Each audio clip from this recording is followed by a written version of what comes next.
Hello YouTube, it's Donald. Today I'm going to show you how I prepare seeds for germination. And first thing I'm going to do is select a nice seed, nice fat one.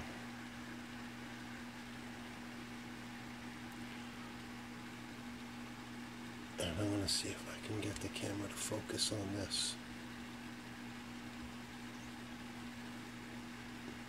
Maybe not.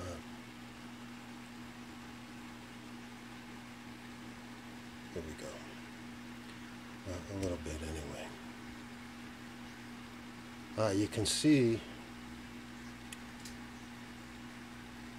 right along the top of the seed here is a ridge. That's where the two halves of the seed casing join. And that ridge has a lot of material on it. And the goal of soaking the seeds is to let the water soak through that outer casing into the cotyledon, the white fleshy part inside. And once that gets soaked, then it starts to germinate and it starts to sprout. But sometimes these seed casings can be pretty thick and they won't open and the seed doesn't grow. Or it may take a week of soaking for the water to soak all the way through the casing into the cotyledon. Well, we don't want to wait that long. So what I do is I take a nail file and I file down some of these edges. Now I don't file it all the way through. I don't want to expose the cotyledon to air before it gets exposed to water, because that might kill it. So I just give a little light, very light abrasion with a nail file. And then I do the same on the sides too. I give it a little abrasion just to take down some of the material. You can remove some of that seed casing material. Your seeds will sprout faster because the water will soak through quicker. So that's how I begin my seeds, with a little bit of filing to take down some of the outer casing to make it sprout faster. The next step is I'm going to plunk this thing into some water, and I'm going to have to cut away for that, and I'll be right back. Alright, so once I've done some filing on the seed, the next thing I'm going to do is soak it. You need to soak it to let the water soak into the cotyledon inside the shell casing, and that will stimulate the plant to germinate. Now here's what I do. I use a simple, this is a glass salt shaker, and I'm going to use glass for a particular reason, and we'll get to that in a minute. This is just an old salt shaker. And I put the water in there and drop the seeds in there. Now I'm not going to be using just plain water. This water has to be treated. I'm going to be using tap water,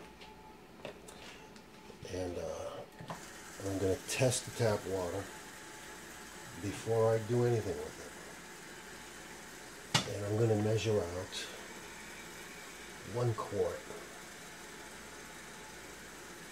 I'm certainly not going to need 1 quart, but because of the additives I'm going to be using, it's easier to measure.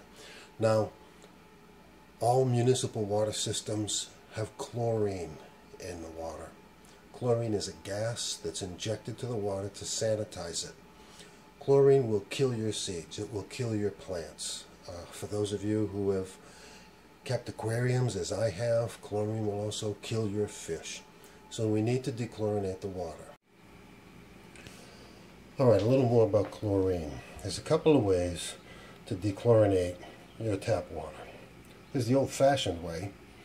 It is a gas, and it will eventually gas out of the solution and dissipate into the air.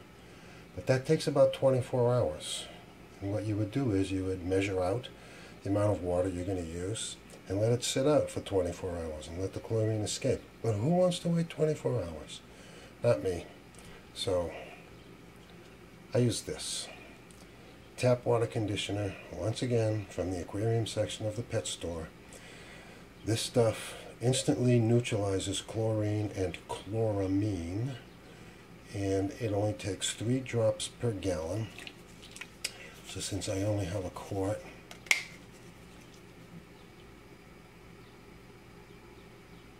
one drop of this stuff, and that instantly dechlorinates and neutralizes the chloramine as well. So to that I would add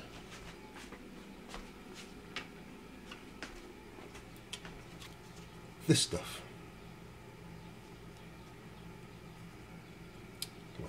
It's called Rapid Start,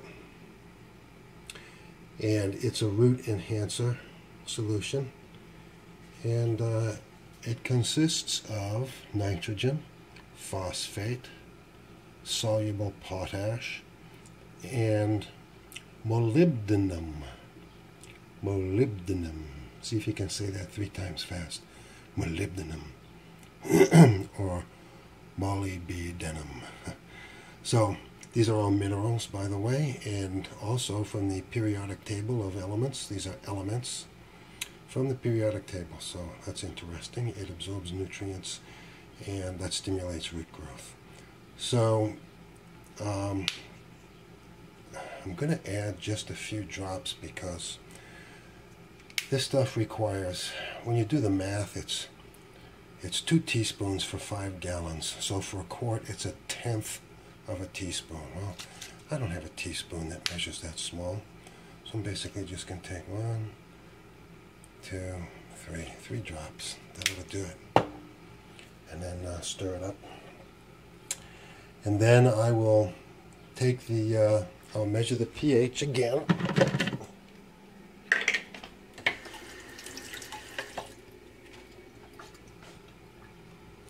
Now that I've added things to this water sample, and see what we get. Now it's hard to see in this dim light, but it's reading at 7.1. I want to get this down to 6.0, so I'll have to add this pH down. I want my pH to come down, so I'll add this. Sorry about the dirty dishes in the sink. And I will just use my pipette to drop in a few drops and keep checking it until I get that pH down to 6.0.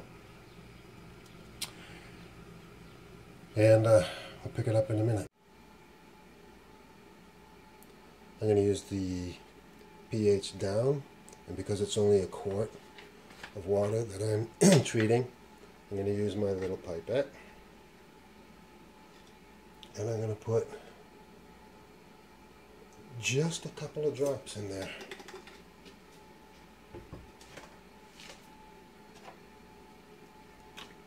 I'll check the pH again.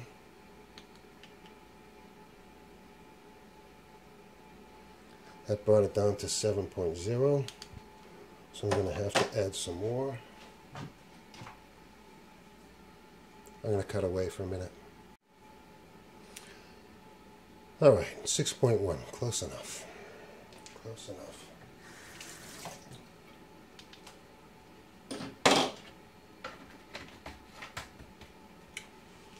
So now I have my solution all ready. I fill my little jar, and I'm not going to put an actual seed in there because I don't have any need to sprout any seeds right now. But what I would do is just drop the seed or seeds in there with the cap on. Now it's not a watertight cap, but it doesn't need to be because I'm not going to be tipping it over. And then once I have the seeds in here, I'm going to put them into my little germinating tent, which has an electric warming pad. The water needs to stay warm if you want it to sprout fast. You know, if you've got the water even at room temperature, it's going to take longer to sprout than if you've got it warmed up a bit. So I have this little heating device in there, a little heating pad, a small one, which once again came from a pet store. It's something that they use in reptile cages to keep the reptiles warm. And it's going to warm my little bottle of water so my seeds will sprout nice. And I'm going to cut away now and get back to you when I go to the other little tent.